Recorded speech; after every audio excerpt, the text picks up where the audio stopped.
ಸ್ನೇಹಿತರೆ ನಮಸ್ಕಾರ.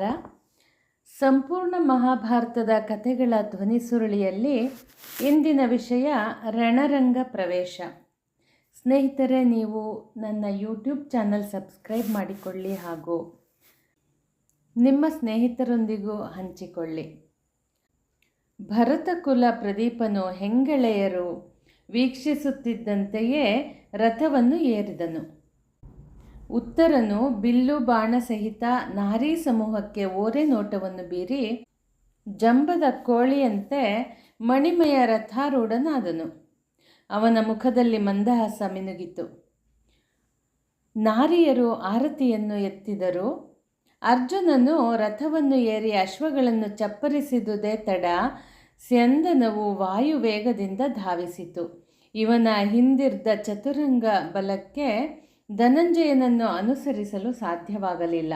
ರಥದ ವೇಗಕ್ಕೆ ಹಾರುತ್ತಿದ್ದ ಕೆಂಧೂಳಿ ನಭೋಮಂಡಲವನ್ನು ಮುಸುಕಿತು. ಮಿಂಚಿನಂತೆ ಓಡುತ್ತಿರುವ ರಥವನ್ನು ಕಂಡು ಉತ್ತರಕುಮಾರನು ಬೆದರಿದನು. ವಸುದೆ ನಡುಗುವಂತೆ ತೀವ್ರವಾಗಿ ಧಾವಿಸುವ ಅಶ್ವಗಳನ್ನು ಕಂಡು ಉತ್ತರನು ಭಯಭೀತನಾದನು. ಅಯ್ಯ ಸಾರಥಿ, ಶರವೇಗದಿಂದ ಎಲ್ಲಿಗೆ ಹೋಗುತ್ತಿರುವೆ? ಶತ್ರುಗಳ ಅಟ್ಟಹಾಸವು ಕೇಳಿ ನನ್ನ ಶರೀರ ಕಂಪಿಸುತ್ತಿದೆ. ಬೋರ್ಗರೆಯುವ ವೈರಿ ಸಾಗರದ ಸಮಕ್ಷಮ ನನ್ನಂತಹ ಚಿಕ್ಕ ಪುಟ್ಟ ತೊರೆಗಳು ಏನು ಮಾಡಲು ಸಾಧ್ಯ? ಅರೆ ಕ್ಷಣದೊಳಗೆ ಭೀಷ್ಮರ ಕೈಯಲ್ಲಿ ನಾನು ನುಚ್ಚು ನೂರಾಗಬಹುದು. ಹಸುಗಳ ವ್ಯಾಜ್ಯದಿಂದಾಗಿ ನನ್ನ ಹಸುವು ಯುದ್ಧ ಭೂಮಿಯಲ್ಲಿ ನೀಗಲ್ಪಡುತ್ತದೆ. ನೋಡು, ಪ್ರಳಯ ರುದ್ರನಂತಿರುವ ಆ ಸೇನಾವಾರಿಧಿಯನ್ನು ಹಸಿದ ಮಾರಿಯ ಮುಂದೆ ಕುರಿಯು ನುಸುಳಿ ಪ್ರಾಣ ಕಳೆದುಕೊಂಡಂತಾಗುವುದು. ಬೇಡ ಬೇಡ, ರಥವನ್ನು ಹಿಂದಕ್ಕೆ ಕೊಂಡು ಹೋಗು. ಗೋವುಗಳನ್ನು ಅವರು ಒಯ್ಯಲಿ. ನಾವು ಬೆಲೆ ಕೊಟ್ಟು ಸಹಸ್ರ ದನಕರುಗಳನ್ನು ತರಿಸಿಕೊಂಡರಾಯಿತು. ಬೊಕ್ಕಸದಲ್ಲಿ ಸಂಪತ್ತಿನ ಕೊರತೆ ಇಲ್ಲ. ಪ್ರಥಮ ಚುಂಬನದಲ್ಲಿ ಹಲ್ಲು ಮುರಿದಂತೆ ಎನಗಾಗುತ್ತಿದೆ. ಆದರೆ ಅರ್ಜುನನ ರಥವು ನಿರ್ದಾಕ್ಷಿಣ್ಯವಾಗಿ ಮುಂದುವರೆಯುತ್ತಲೇ ಇತ್ತು.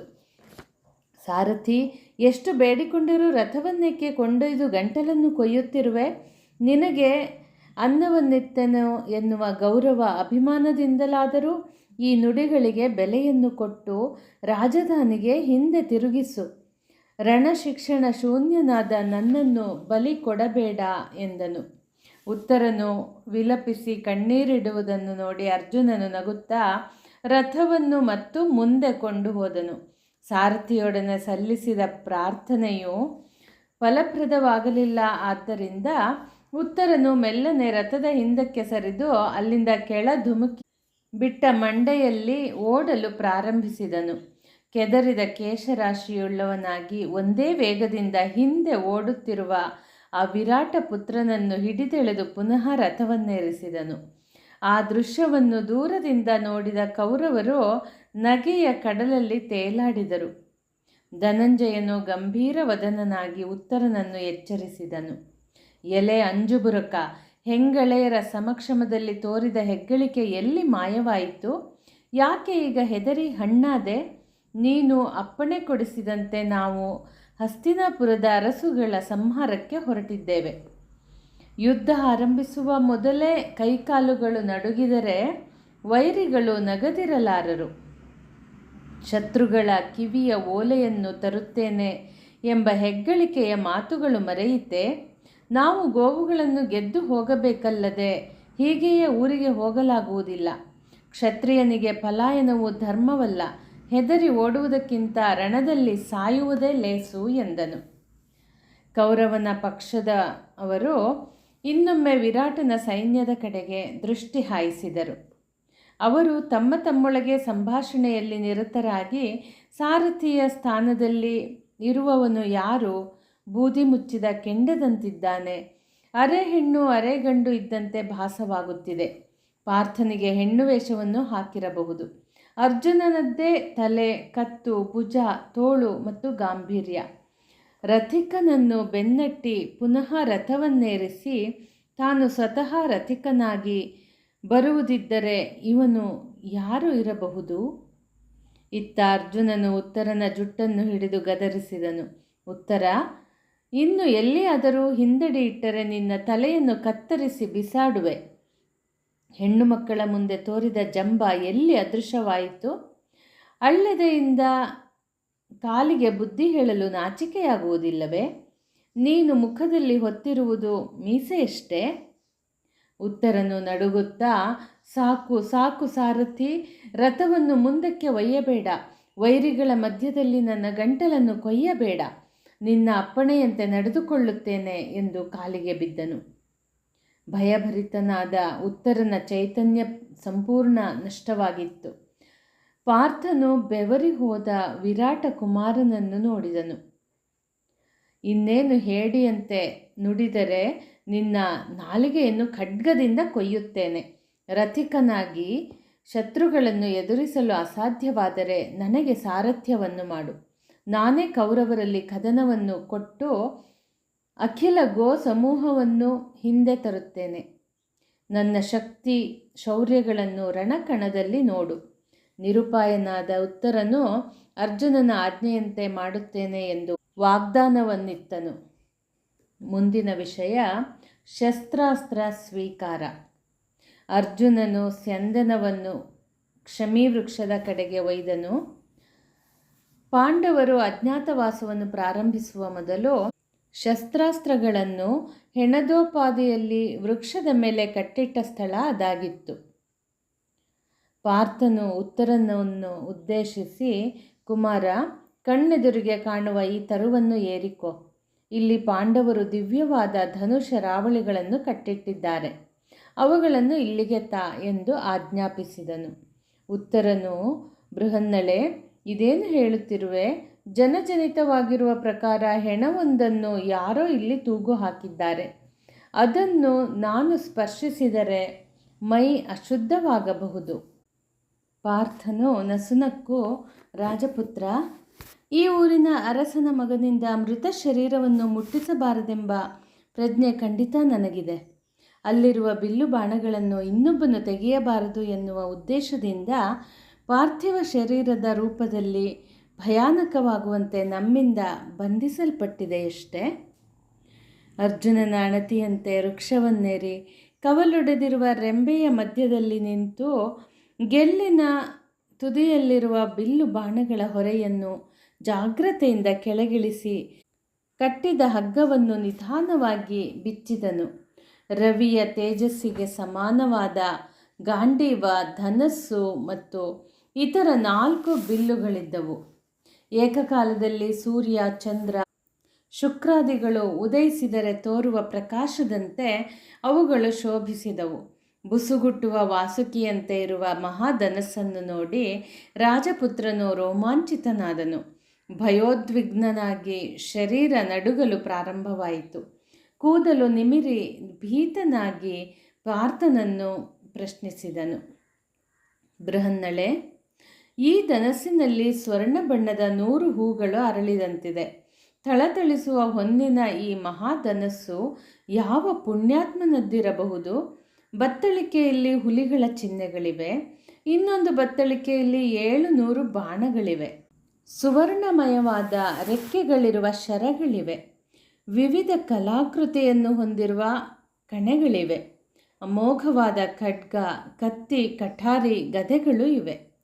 ಓ ಮಹಾವೀರ, ಈ ಮಹಾಧನುರ್ಬಾಣಗಳನ್ನು ಕಂಡು ಮನದಲ್ಲಿ ಕಳವಳವಾಗುತ್ತಿದೆ.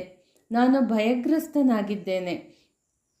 ಇವುಗಳ ಥಳಥಳಿಸುವ ಪ್ರಕಾಶದ ಎದುರು ನಿಲ್ಲಲಾರೆ. ಈ ಹರಿತವಾದ ಮಹಾಸ್ತ್ರಗಳನ್ನು ಧರಿಸಿದ್ದ ಕ್ಷಾತ್ರೇಯ ವೀರನು ಯಾರು? ಭೂಮಿ ತೂಕದ ಬಿಲ್ಲಿನ ಒಡೆಯನಾರು? ಮುಂದಿನ ವಿಷಯ ದಶನಾಮಧಾರಿ ಅರ್ಜುನನ ಬಯಲಾದ ನಿಜರೂಪ. ಉತ್ತರನ ಕುತೂಹಲವನ್ನು ಕಂಡು ಅರ್ಜುನನು ಮುಗುಳ್ನಗೆಯಿಂದ ವಿವರಿಸಿದನು. ರಾಜಕುಮಾರ, ನೀನು ಮೊದಲು ತೋರಿಸಿದ ಮಹಾಧನಸ್ಸು ಗಾಂಡೀವವಾಗಿರುತ್ತದೆ. ಅದೇ ಅರ್ಜುನನ ಲೋಕ ಪ್ರಸಿದ್ಧವಾದ ಬಿಲ್ಲು. ಈಗ ನಮ್ಮ ಪರಿಚಯವನ್ನು ಹೇಳುತ್ತೇನೆ. ಅಹಮಸ್ಯಂ ಅರ್ಜುನಃ ಪಾರ್ಥಃ ಸಭಾಸ್ತರೋ ಯುಧಿಷ್ಠಿರಃ ಬಲ್ಲವೋ ಭೀಮಸೇನಸ್ತು ಏಷಸ್ತೆ ರಸಪಾಚಕಃ ಅಶ್ವಬಂಧೋತ ನಕುಲಃ ಸಹದೇವಸ್ತು ಗೋಕುಲೆ ಸೈರಂಧ್ರೀಂ ದ್ರೌಪದೀಂ ಚ ವಿಧಿಯಕೃತೆ ಕೀಚಕಾ ಹತ. ನಿಮ್ಮ ಅರಮನೆಯಲ್ಲಿ ದೇವತಾ ಪೂಜೆಯ ಕೈಂಕರ್ಯವನ್ನು ಕೈಗೊಂಡವನು ಶುದ್ಧ ಹೃದಯಿಯಾದ ಧರ್ಮರಾಯನಾಗಿದ್ದಾನೆ. ವಿರಾಟ ಮಹಾರಾಜನ ಮೆಚ್ಚುಗೆಯ ಅಡುಗೆಯವನಾದ ಶಾಖಪಾಕಗಳನ್ನು ಮಾಡುತ್ತಿರುವವನು ಬಕಧ್ವಂಸಿಯಾದ ಭೀಮನಾಗಿದ್ದಾನೆ. ಕುದುರೆಗಳನ್ನು ಗೋವುಗಳನ್ನು ಸಂರಕ್ಷಿಸುತ್ತಿರುವವರು ನಮ್ಮಣ್ಣನ ಒಲವಿನ ಸಹಜಾತರಾದ ನಕುಲ ಮತ್ತು ಸಹದೇವ. ಹೆಣ್ಣುಗಳ ಮುಡಿ ಕಟ್ಟುವ ಕಾರ್ಯದಲ್ಲಿ ನಿಮ್ಮ ಅರಮನೆಯಲ್ಲಿ ದೇಹವನ್ನು ಸವೆಯಿಸುತ್ತಿರುವವಳು ಪಾಂಚಾಲ ರಾಜನ ಅರಗಿಣಿ, ನಮ್ಮ ಐವರ ಮನೋವಲ್ಲಭೆ ದ್ರೌಪದಿಯಾಗಿದ್ದಾಳೆ.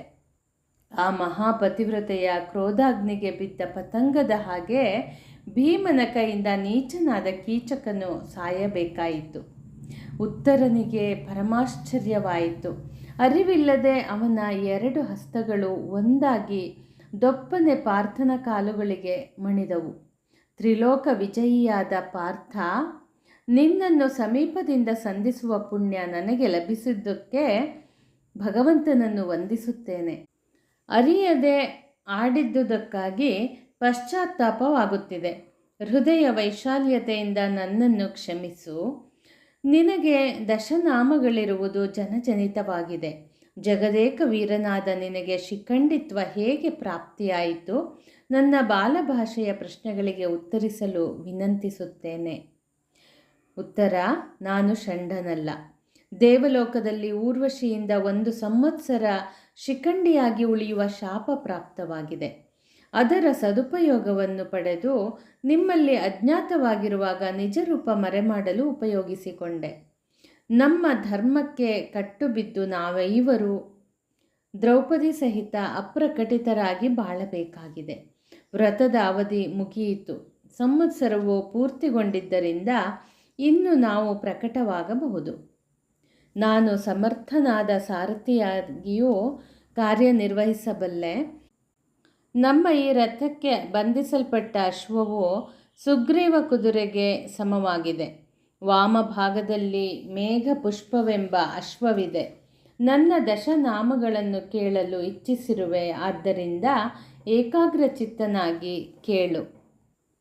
ಅರ್ಜುನ ಫಲ್ಗುಣೋ ಜಿಷ್ಣು ಕಿರೀಟಿ ಶ್ವೇತವಾಹನಃ ಭೀಭತ್ಸುರ್ವಿಜಯಃ ಕೃಷ್ಣಃ ಸವ್ಯಸಾಚಿ ಧನಂಜಯಃ.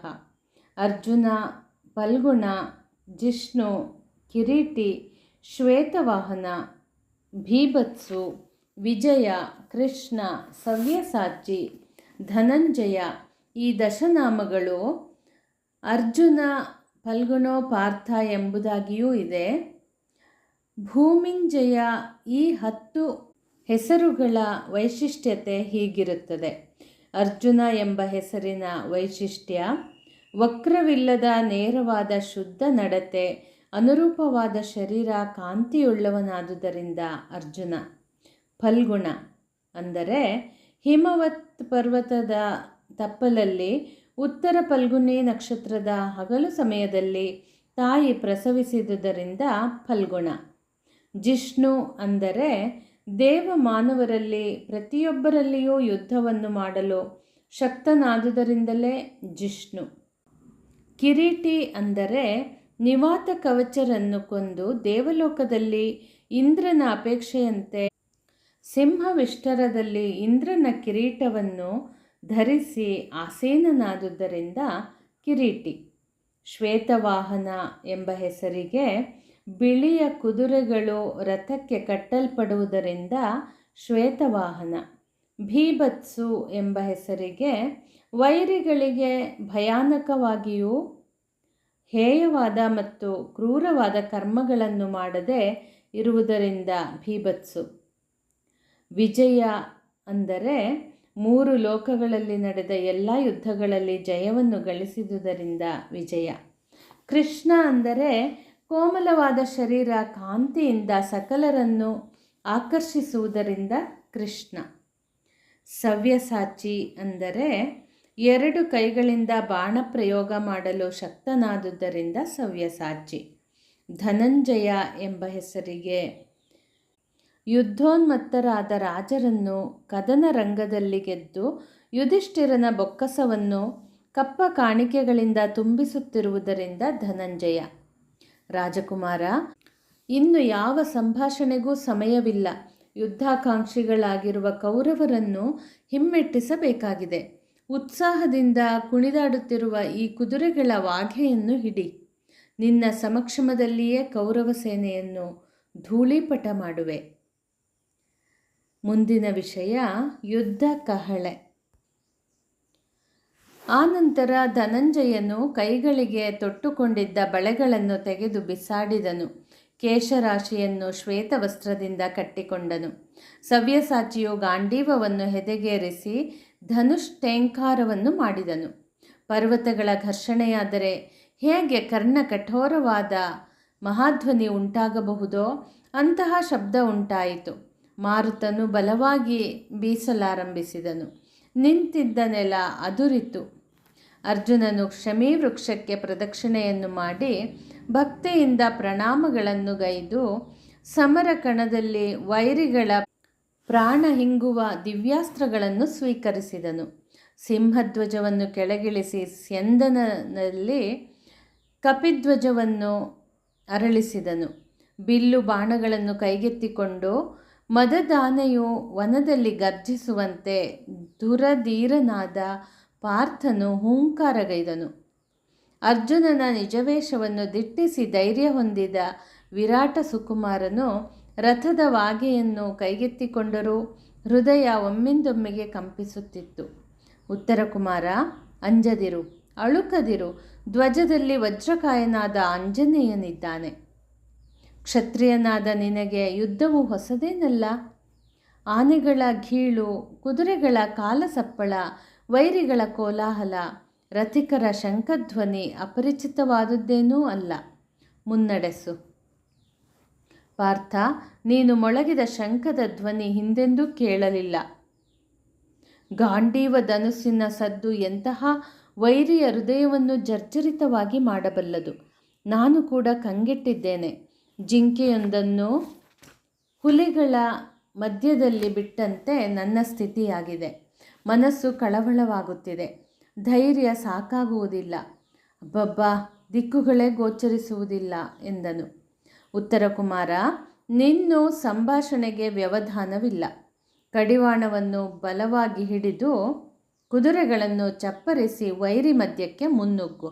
ಭದ್ರವಾಗಿ ಸಾರಥಿ ಪೀಠದಲ್ಲಿ ಆಸೀನನಾಗು. ನಿನ್ನ ಕೂದಲೆಳೆಯನ್ನು ಯಾರೂ ಮುಟ್ಟಲಾರರು. ಇನ್ನೊಮ್ಮೆ ದೇವದತ್ತವನ್ನು ಮೊಳಗುತ್ತೇನೆ. ಇತ್ತ ಕೌರವರು ವೈರಿ ಸಿಂಹನಾದ ಮಧ್ಯ ಪಾಂಡವನ ಶಂಖಧ್ವನಿಯನ್ನು ಕೇಳಿ ನಿಬ್ಬೆರಗಾದರು.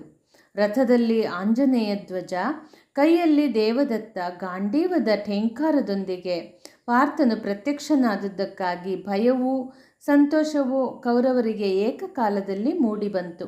ನರಿಗಳು ಅರಚಿದವು.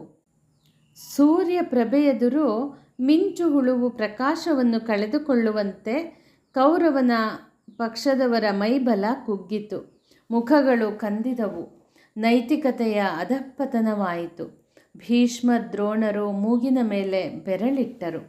ಇದೇನು, ನರಶ್ರೇಷ್ಠನ ನಿಷ್ಠುರವಾದ ಸಿಂಹಗರ್ಜನೆ ಕೇಳುತ್ತಿದೆ.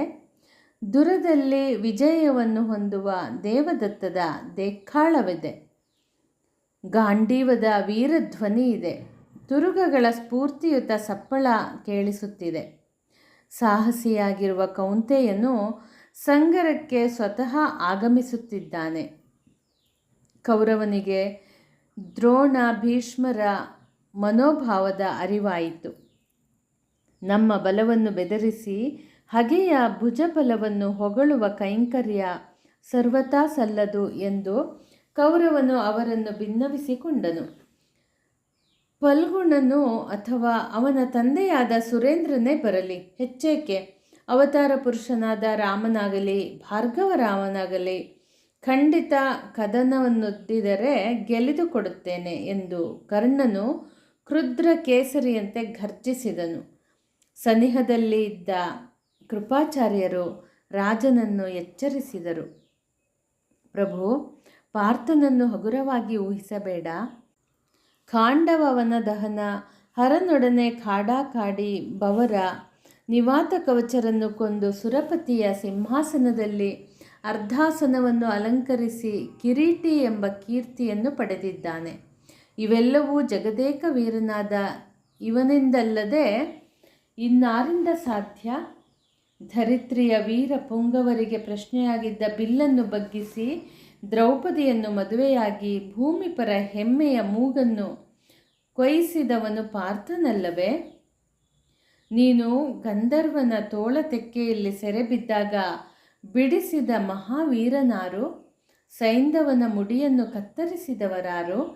ಪಾರ್ಥನ ಬಾಣದ ವೇಗವನ್ನಾರು ಬಲ್ಲರು? ಕರ್ಣನಿಗೆ ಕೋಪ ತಡೆಯಲಾಗಲಿಲ್ಲ. ಬಡ ಬ್ರಾಹ್ಮಣ ಕೃಪಾಚಾರ್ಯ, ಗದ್ಯ ಪದ್ಯಗಳಲ್ಲಿ, ಜ್ಞಾನದಲ್ಲಿ, ನಾನಾ ವಿದ್ಯೆಯಲ್ಲಿ, ವಾದದಲ್ಲಿ ಪ್ರತಿಭೆಯನ್ನು ತೋರಿಸುವ ನೀವು ಸಂಗರವನ್ನೇಕೆ ಬಯಸಿದಿರಿ? ಧೋತ್ರವನ್ನು ಸೊಂಟಕ್ಕೆ ಬಲವಾಗಿ ಬಿಗಿದು ದರ್ಬೆಯನ್ನು ಕಂಕುಳಲ್ಲಿಟ್ಟು ಹೋಗುವ ಈ ಬ್ರಾಹ್ಮಣ ಸಂತಾನಕ್ಕೆ ಯುದ್ಧದ ಪರಿವೆಯೇಕೆ? ಮಣೆ ಹಾಕಿ ಕುಳ್ಳಿರಿಸಿದಲ್ಲಿ ಮೃಷ್ಟಾನ್ನ ಭೋಜನವನ್ನಿಕ್ಕಿದಾಗ ನಿಮ್ಮ ಕೈಚಳಕ ವಾಗ್ಜರಿ ಶ್ಲಾಘನೀಯವಾಗಿದೆ. ರಣವು ನಮ್ಮ ಸೀಮಿತದ ಒಳಗಿರುತ್ತದೆ. ಪಾರ್ಥನನ್ನು ವೃಥಾ ಹೊಗಳಿ ನಮ್ಮ ಸೈನ್ಯದ ಧೃತಿಗೆಡಸದಿರಿ ಎಂದನು. ಆ ಸಂವಾದವನ್ನು ಕೇಳಿದ ಅಶ್ವತ್ಥಾಮನ ಕಣ್ಣಿನಲ್ಲಿ ಕಿಡಿಗಳು ಉದುರಿದವು. ಕರ್ಣ, ಈ ದುರ್ನುಡಿಗಳು ನಿನ್ನ ಜನಿಸಿದ ಕುಲವನ್ನು ಬಹಿರಂಗಪಡಿಸಿತು. ಪಾಂಡವರ ಹಿರಿಮೆಯು ಸೂತಜನಿಗೆ ಹೇಗೆ ಗ್ರಾಹ್ಯವಾದೀತು? ಅಗಣಿತ ಮಹಿಮರಾದ ಗುರುಗಳನ್ನು ತೆಗಳುವ ನಿನ್ನ ನಾಲಿಗೆಯನ್ನು ಇಲ್ಲಿಯೇ ಸೀಳುತ್ತೇನೆ ಎಂದರು. ಕುರುಭೂಪನು ಅವರಿಬ್ಬರ ಕೋಪಾಟೋಪವನ್ನು ಕಂಡು ಸಂತೈಸಿದನು. ಕಾಳಗವು ಮುನ್ನಡೆಯಬೇಕಾಗಿರುವುದು ಪಾರ್ಥನಲ್ಲಿ ಅಲ್ಲದೆ ನಮ್ಮೊಳಗಲ್ಲ. ಆದುದರಿಂದ ಈ ನಿಮ್ಮ ವರ್ತನೆ ಸೂಕ್ತವಲ್ಲ. ಕುರುಪತಿಯು ಭೀಷ್ಮ ದ್ರೋಣರಲ್ಲಿ ಪುನಃ ತನ್ನ ಅಭಿಪ್ರಾಯವನ್ನು ಮಂಡಿಸಿದನು. ಗುರು ಹಿರಿಯರೇ, ನಮ್ಮ ಮನೋಭೀಷ್ಟ ಈಡೇರಿತು. ಇಂದು ಅರ್ಜುನನು ಪ್ರಕಟವಾದುದರಿಂದ ಅಜ್ಞಾತದ 1 ವರ್ಷ ಅವಧಿ ಮುಗಿಯುವ ಮುನ್ನವೇ ಅವರು ಪ್ರತ್ಯಕ್ಷರಾದಂತಾಯಿತು. ಆದುದರಿಂದ ಪಾಂಡವರು ಪುನರಪಿ 12 ವರ್ಷ ವನವಾಸ, 1 ವರ್ಷ ಗೋಪ್ಯ ಜೀವನವನ್ನು ಮಾಡಬೇಕಾಗಿದೆ. ಭೀಷ್ಮಾಚಾರ್ಯರು ಕೌರವನನ್ನು ಕುರಿತು ಸಮಯೋಚಿತವಾದ ನ್ಯಾಯಯುತ ಸಲಹೆಯನ್ನು ಮಾಡಿದರು. ಕೌರವ, ಕಾಲಚಕ್ರದ ಗಣನೆಯನ್ನು ಸರಿಯಾಗಿ ಮಾಡಿದರೆ ಪಾಂಡವರು ಪಣವನ್ನು ಪೂರೈಸಿದರು ಎನ್ನುವುದು ಸ್ಪಷ್ಟವಾಗುತ್ತದೆ. ಕಾಲಚಕ್ರವು ಕಲಾ, ಕಾಷ್ಟ, ಮುಹೂರ್ತ, ದಿನ, ಪಕ್ಷ, ಮಾಸ, ನಕ್ಷತ್ರ, ಗ್ರಹ, ಋತು, ಸಂವತ್ಸರಗಳಿಂದ ಕೂಡಿರುತ್ತದೆ. ಗ್ರಹ ನಕ್ಷತ್ರಗಳ ಗತಿಯಿಂದಲೂ ಸೂರ್ಯಚಂದ್ರರ ವ್ಯತಿಕ್ರಮದಿಂದಲೂ ಪ್ರತಿ 5 ಸಂವತ್ಸರಗಳಿಗೊಮ್ಮೆ 2 ಮಾಸಗಳು ಅಧಿಕವಾಗಿರುತ್ತದೆ. ಪಾಂಡವರಿಗೆ ವಿಧಿಸಲ್ಪಟ್ಟ ಒಟ್ಟು 13 ಸಂವತ್ಸರಗಳಲ್ಲಿ 5 ತಿಂಗಳು 12 ದಿನಗಳು ಅಧಿಕವಾಗಿ ಬಂದಿವೆ. ಆದುದರಿಂದ ಇದೀಗ ಅರ್ಜುನನು ಅರ್ಜುನನಾಗಿಯೇ ಸಾರ್ವಜನಿಕವಾಗಿ ಗೋಚರಿಸಿದಾಗ ಅವಧಿ ಪೂರೈಸದ ಪ್ರಶ್ನೆ ಉದ್ಭವಿಸುವುದಿಲ್ಲ. ಮೇಲಾಗಿ ಧರ್ಮರಾಜನು ಕ್ಷಣಕಾಲವಾದರೂ ತನ್ನ ಸ್ವಾರ್ಥಕ್ಕಾಗಿ ನ್ಯಾಯ ಧರ್ಮಕ್ಕೆ ತಿಲಾಂಜಲಿಯನ್ನೇಯಲಾರನು. ಕಟ್ಟುನಿಟ್ಟಾಗಿ ಧರ್ಮವನ್ನು ಪಾಲಿಸುವುದರಲ್ಲಿ ಅವನನ್ನು ಬಿಟ್ಟರೆ ಈ ಧರಿತ್ರಿಯಲ್ಲಿ ಇನ್ನೊಬ್ಬನಿಲ್ಲ. ಭೀಭತ್ಸುಗೂ ಇದನ್ನೆಲ್ಲ ಲೆಕ್ಕ ಹಾಕಿಕೊಂಡು ನಮ್ಮ ಮುಂದೆ ರಣಧೀರನಾಗಿ ಪ್ರತ್ಯಕ್ಷನಾಗಿದ್ದಾನೆ. ಪಾಂಡವರು ಸುಳ್ಳಿನ ಲೆಕ್ಕಾಚಾರ ಹಾಕಿ ರಾಜ್ಯವನ್ನು ಗಳಿಸಲು ಹೊರಡುವುದಿಲ್ಲ. ವಾಕ್ಯ ಮತ್ತು ಅರ್ಥವು ಒಂದನ್ನೊಂದು ಹೇಗೆ ಬಿಟ್ಟಿರುವುದಿಲ್ಲವೋ ಹಾಗೆಯೇ ಧರ್ಮಜನನ್ನು ಬಿಟ್ಟು ಧರ್ಮವಿರುವುದಿಲ್ಲ. ಧರ್ಮವು ಸದಾ ಯುಧಿಷ್ಠಿರನನ್ನು ಹಿಂಬಾಲಿಸುತ್ತಲೇ ಇದೆ. ಅದಕ್ಕೆ ಅವನ ಆಚರಣೆಯೇ ಮುಖ್ಯ ಕಾರಣ. ಅವನಲ್ಲಿ ಕೋಪಜ್ವಾಲೆಯನ್ನು ಉರಿಸಿ ನೀನು ಪತಂಗದ ಗತಿಯನ್ನು ಹೊಂದಬೇಡ. ಎಲ್ಲರೂ ಕೂಡಿ ಬಾಳಿರಿ. ಬಂಧು ಪ್ರೇಮದ ಆಸೆಯನ್ನು ಅರಳಿಸಿಕೊಂಡಿರುವ ಧರ್ಮಜನ ಹೃದಯ ಕಮಲಕ್ಕೆ ಕುದಿಯುವ ನೀರನ್ನು ಹೊಯ್ಯಬೇಡ. ಕೌರವ, ಪಾರ್ಥನ ಪರಾಕ್ರಮದ ಪರಾಕಾಷ್ಠೆಯನ್ನು ನೀನು ಅರಿತಿರುವೆ. ಒಮ್ಮೆ ಬಿಲ್ಲನ್ನು ಬಗ್ಗಿಸಿ ಶರಪ್ರಯೋಗ ಮಾಡಿದರೆ 100 ರಾಜರ ದರ್ಪದ ಮೂಗುಗಳು ಕೊಯ್ಯಲ್ಪಡುತ್ತವೆ. ಸೈಂಧವನ ಕೇಶ ಮುಡಿಯನ್ನು ವಿಭಾಗಿಸಿ ಅವನ ಗರ್ವವನ್ನು ನುಚ್ಚು ನೂರು ಮಾಡಿದನಲ್ಲವೇ? ಪಾರ್ಥನ ಶರಚಮತ್ಕೃತಿಯನ್ನು ಆರು ವರ್ಣಿಸಬಲ್ಲರು? ನಾನು ಈಗಾಗಲೇ ಹೇಳಿದ ಅಧಿಕ ಮಾಸದ ಲೆಕ್ಕವನ್ನು ಗಣನೆಗೆ ತೆಗೆದುಕೊಳ್ಳದಿದ್ದರೂ ನಿನ್ನೆಯ ಹಗಲಿಗೆ 13 ಸಂವತ್ಸರ ಅವಧಿ ಮುಗಿದಿದೆ. ಇಂದಿನ ದಿನ ಅವರು ಪ್ರಕಟವಾಗಬಹುದಾದ ದಿನ. ಆದುದರಿಂದ ವೃಥಾ ಭ್ರಮೆಯನ್ನು ಬಿಡು ಮಗನೇ. ವಾತ್ಸಲ್ಯದ ಬುಗ್ಗೆ ಉಕ್ಕೇರಿ ಬಂದರೆ ಕಲ್ಲು ಕೂಡ ಕವಿತೆಯನ್ನು ಹಾಡಬಲ್ಲದು ಎಂಬುದು ನೀತಿವಾಕ್ಯ. ಆದುದರಿಂದ 2 ಕರಗಳನ್ನು ಚಾಚಿ ಪಾಂಡವರನ್ನು ತಬ್ಬಿಕೊ. ವಿಷಗಳಿಗೆಯಲ್ಲಿ ನಡೆದು ಹೋದ ಜೂಜನ್ನು ಮರೆ. ದೇಹವಿಡೀ ವಿಷವೇರಿದ ನಂತರ ಅಮೃತದೂಟ ಪಥ್ಯವಾಗಲಾರದು. ಕೌರವನು ಮರುಗರ್ಜಿಸಿದನು. ಅಜ್ಜ, ವಿರಾಟ ನಗರಿಗೆ ಬರುವಾಗ ಮಹತ್ತಾದ ಉದ್ದೇಶವೊಂದನ್ನು ಇಟ್ಟುಕೊಂಡು ಬಂದಿದ್ದೇನೆ. ಅದನ್ನು ಸಾಧಿಸಲೇಬೇಕು. ಮೇರು ಪರ್ವತದಂತಿರುವ ನಿಮ್ಮ ಶಕ್ತಿಯ ಮುಂದೆ ಆ ಕುಂತಿ ತನಯನೇನು ಮಹಾ? ಅರ್ಜುನನನ್ನು ಆಕ್ರಮಿಸುವುದೊಂದೇ ನಮ್ಮ ಪರಮ ಗುರಿ. ಮುಂದಿನ ವಿಷಯ ಪಾರ್ಥನ ಶೌರ್ಯಾತಿಶಯ. ಮತ್ತೆ ಮುಂದಿನ ಸಂಚಿಕೆಯಲ್ಲಿ ಮುಂದುವರೆಸೋಣ. ಧನ್ಯವಾದಗಳು.